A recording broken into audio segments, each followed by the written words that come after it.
You also met Dean, didn't you, James Well, Dean? my very first night in Hollywood, I met James Dean. It was a very, very odd occurrence. I'd arrived off the plane, but those were, took a long time in those days, about 16 hours flight. And I'd been met by Grace Kelly and various people, but I found that I was alone for myself for the evening. And a woman I knew phoned up and said, let me take you out to dinner. And we went to various places, and she was wearing trousers, and they wouldn't let her in any of the smart Hollywood restaurants. Think of it, whatever it was, 1952, 54, something like that. However, we finally went to a little Italian dive, and that was full. And so one got turned away. I said, honestly, I don't mind just a hamburger anyway. I was hungry by then. And then I heard feet running down the street, and it was James Dean. And he said, I was in that restaurant, you couldn't get a table. And my name's James Dean. He said, will you come and join me?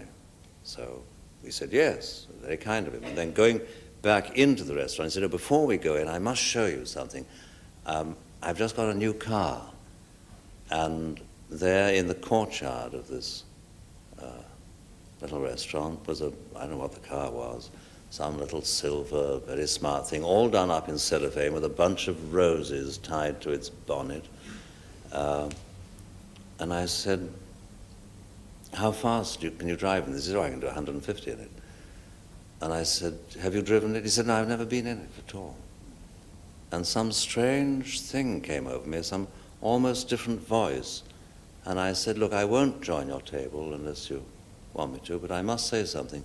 Please do not get into that car, because if you do, and I looked at my watch, and I said, if you get into that car at all, it's now Thursday, whatever the date was, 10 o'clock at night, and by 10 o'clock at night, next Thursday, you'll be dead if you get into that car. I said, oh, nonsense. Someone had dinner, we had a charming dinner, and he was dead the following Thursday afternoon in that car.